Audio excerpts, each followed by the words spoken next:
The dials for me is going to be a metric you're going to track, but it's not going to be an immediate response of money. Okay, I'm going to explain why in just a minute. But too many people get caught up in saying, I'm going to make, let's just say 100 dials, 500 dials, 1,000 dials, 2,000 dials a week, whatever it is, right? Very important to track the metric, okay? Because I'm going to be bringing up the Cold Callers Club dashboard in just a second. I'm looking for it right now. So the reason why I wanted to bring this up is because so many of us are getting very, very, very focused on tracking and their business goals and everything else, right? Like all that's too predicated on the amount of dials they're making, right? They're like, okay, I'm going to have, let's just say today, I'm going to make 200 dials today, or I'm going to make 100 dials today, all right, whatever it is. The point is dials are not going to be one of those metrics that are going to have a complete and equal proportion to money, right? Like, because hypothetically, there are going to be some days, right, where you make less calls and make, and get a better result than making more calls. So it's not just about how many calls you make. What's the next metric? We're going to come back to dials in just a second. What's the next metric? So we have dials, then what? Conversations. Amazing. Great. What's an average amount of conversations we're having? Jeffrey already dropped down his answer. He said 25 conversations a day and 300 dials a day. Love it. How many conversations are we having on average per day or per week? Drop it in the chat box down below. Jeffrey says 100 to 150 conversations a week. Love it. Matt, how many conversations a day are you having for your 30, including follow-up? Okay, cool. Love it. Okay, so we're going to have an average, and then we're going to have a... so I'm going to break this down into two different numbers, right? So write down, keep these numbers in your head, right? So you got your dials. You guys all have that. Convos, what's next? You got your convos, and then next metric is what? Appointments. There's one more before that. Oh, yeah, leads. Yeah. Leads. Love it. Yes, 100%. Great. How many leads on average are we generating? On average every single day? 3 to 5, I would say, or at least people to follow up with. Okay, got it. 5, 2. Great. 3 to 5.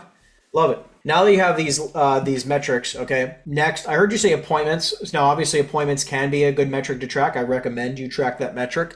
But we're also, on the commercial side of the business, we don't just go straight to appointments. What is one other metric you're going to want to track? Now that you generated your lead. I'm sharing my screen right now so you guys can all jump on in here. So we have the amount of calls, right? We're tracking calls, okay? Then we're tracking convos, then we're tracking leads. What's next? Right? LOI sent, right? So in the world of commercial, you want to send out starter offers. We've talked about this, right? We've talked about this a few times. When you're trying to enhance your success in this business, right, you're probably going to want to start on starter offers, right? That's the next thing you're going to do. You're going to work on generating starter offers. So for starter offers, which we talk about in our coaching community, like the higher level private coaching group, we talk about exactly how to underwrite deals. We talk about exactly how to evaluate the properties appropriately. We take the time to do a deep dive to understand exactly where we need to be to make sure that we have the perfect starter offer, and that will allow us to get higher levels of conversion. Okay, so we have our starter offers. After you've made your starters, right, which, by the way, you should be doing on every single lead you generate. So if you generate one lead, you do one starter offer. You generate 5 leads, you generate 5 starter offers. After starter offer, you can track like the amount of hours you called. You can also, by the way, for those of you who do not have a copy of this, I'm just going to drop this in the chat. This is in the SKOOL community, by the way. I'm going to make sure anybody with this link is a viewer. Copy link, done. We're going to add this to the, so drop in the chat. Do you count vocal or verbal starter offers on the phone? Yes. Anytime you are verbally speaking with the person, 100%. Yeah, you can absolutely do that. That's fine. That's a starter offer. It's different than an actual legitimate true offer, right? Very different. So starter offers you can do verbally, absolutely. But let's talk about how to compete with the big dogs, okay? Like how do you compete with somebody like myself who's doing, on the call column, our totals are around 250,000 a month. How do you compete with somebody like that? How do you compete with somebody who's having thousands upon thousands, tens of thousands of conversations? How do you compete with somebody who's generating thousands of leads every single month? How do you do that? Well, let's talk about exactly how you can do that. There's going to be a couple things. Number one, let's talk about what it actually takes in order to see high levels of success. Your dials is secondary. Your convos is secondary. The most important thing you're going to focus on is the bottom two in this column, is starter offers and leads generated. If you want to see massive levels of difference in your financial circumstances, you're going to focus on these two columns, new leads and LOI sent. New leads, LOI sent. These are going to be the two most important columns, right, to be focusing on, because if these two columns are full and you have a lot of these, if you have both these columns filled at all times, lots of these, these numbers being filled up, you're going to be making money almost regardless, okay? So I'm going to stop sharing my screen now. If you want to compete with the big dogs, all you're going to do is you're going to focus on leads generated LOI sent. Period. That's it. And again, starter offer submitted. Now, those two things, you can compete with anybody. Because here's the craziest thing. In the commercial real estate business, you know, obviously because the price points are so much higher, right, than an average residential sale. You know, an average commission check could be 50 grand, 80K, 100K. What that allows you to do is that you don't actually need to sell that many properties in order to make some substantial money. So even if you only did, right? Let's do this right now. So let's just take a completely quick, simplistic example. Okay. Let's say every single day you generated one decent seller lead every day. And by the way, we're just going to say Monday through Friday. Yeah, let's say you're really lazy and you don't work on any weekends. You're like, fuck weekends. I don't want to work on a Saturday, Sunday. I'm taking off. I'm going to do whatever the hell I want to do. Okay. Every day, Monday through Friday, you're going to generate one lead, which equals 5 a week, which equals 20 per month. Okay. Which equals 240 per year. Everyone's following me? 240 leads a year. Now, let's just say on average that now you have the 240, which I think Monday through Friday, I think if it's actually calculated right, I think it comes to 260 leads a year, if I remember correctly. I think it's 260. Monday through Friday, like working days of the year, 260. Okay. So then you have starter offers. So you're going to do the same exact thing. One seller lead generated, one starter offer every single day, right? You're doing the same exact thing. That's all you're going to do. You're going to mimic the amount of leads I generate, the amount of starter offers I submit. So that means on average, that means you generate 260 leads, and then you have 260 starter offers. Okay. In this circumstance, let's just say that you convert of these 260, because you again submitted offers on a lot of them. What by the way, what does sending a starter offer do? What is the whole purpose of sending a starter offer? What is the purpose of it? What does it do? Interest. Gauges interest, gauges motivation. Allows us to know, should we be wasting more time with this individual? Should we invest more time in this individual? Right? Because if they're absolutely not motivated, let's just say they say they want 10 million, the property's worth 3 million, it'd probably be a complete waste of fucking time to hang out with them. So yeah, starts or ends the conversation. Amazing. Yeah, starts or ends I wouldn't say ends the relationship because we're going to follow up with them until they die, right? That's our philosophy when it comes to follow-up. It's like one of us is going to die first. I hope it's not me, right? So it's like I'm going to follow up with you forever. Think about it like this. You have 260 starter offers you submitted on your 260 leads. Now, let's say as a very, very conservative example, let's say you get 2% of this list, okay, to agree to your starter offer or a fairly decent price in which you can sell it. 2%. So 2% of 260, by the way, is 5.2. Okay, I'm going to round and just say 5. We're going to say 5 deals. 5 deals which you can sell. And of those 5 deals, let's say on average they're worth $2 million a piece. You guys all following with me? Closing 260 leads, 260 offers. You're going to convert on roughly 2% of the offers that you submit.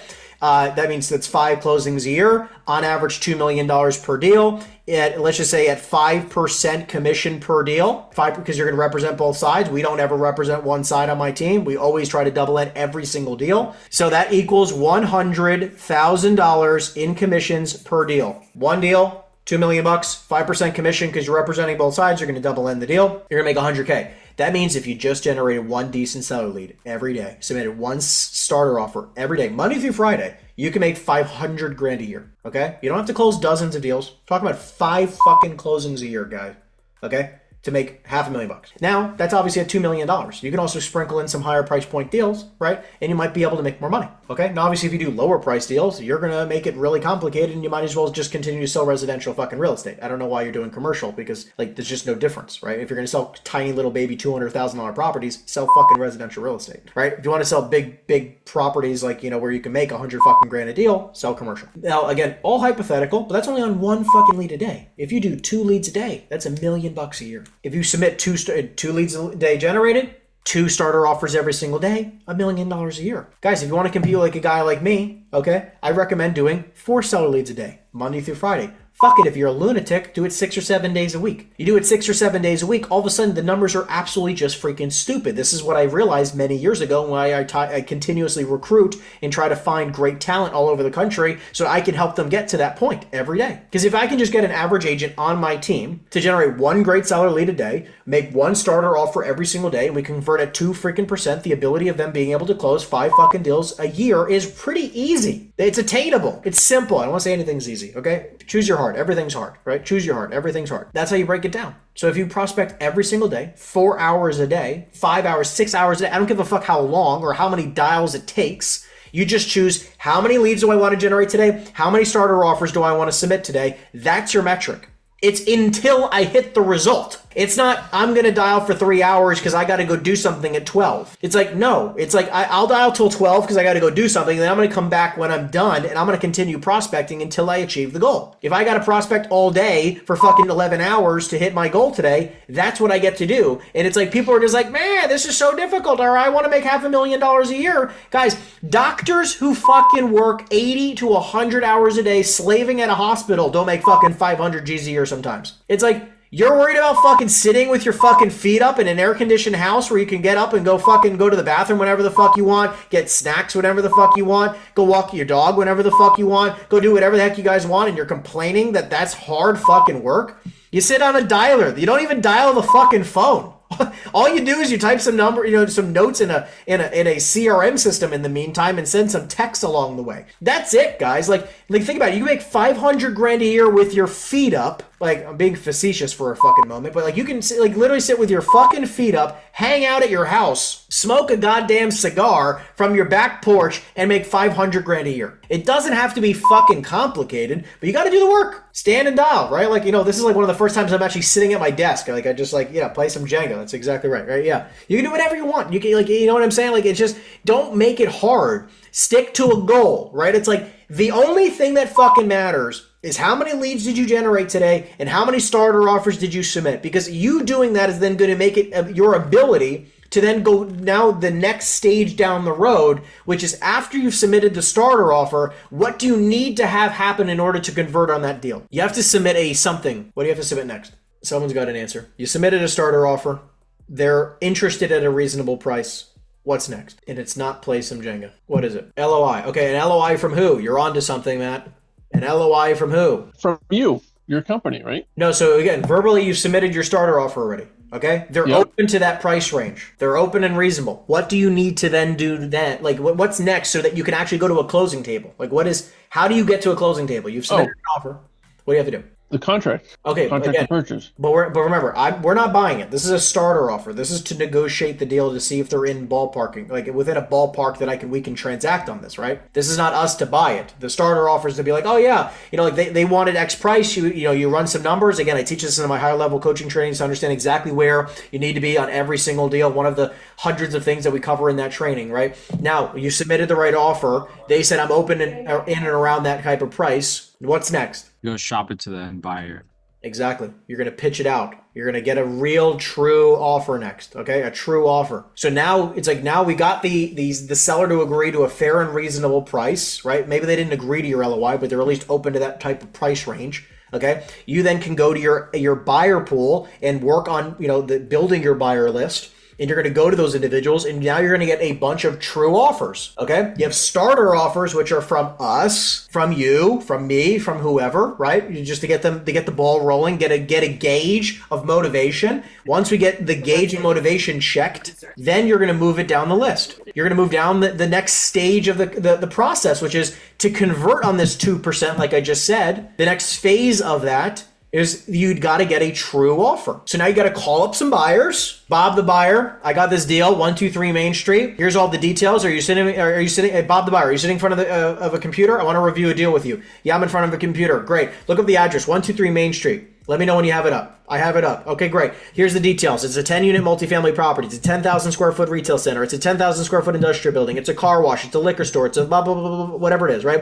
And you're going to go through all the details. Hey, Bob, put me on speakerphone for a second. I just texted you a note with all the details of the property. Can you pull it up real fast? Yeah, I see it right now. Great. Here's the details. This is the income. This is the net operating bit, blah, blah, blah, whatever. You go through all the details. Same fucking day. You just sent them a starter offer.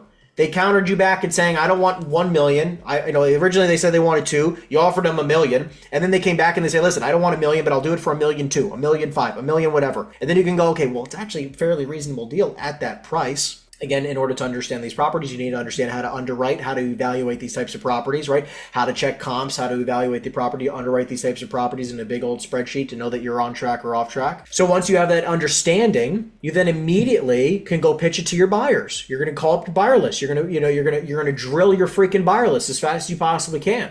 And with that buyer list, right, you're going to be able to call 1, 2, 3, 4, Bob 1, Bob 2, Bob 3, Bob 4. You're going to call all these freaking buyers, right, and it'll pitch them all the deals, right? Same exact process. Bob in front of a computer, yes, I'm in front of. It's literally the same fucking process for every single person.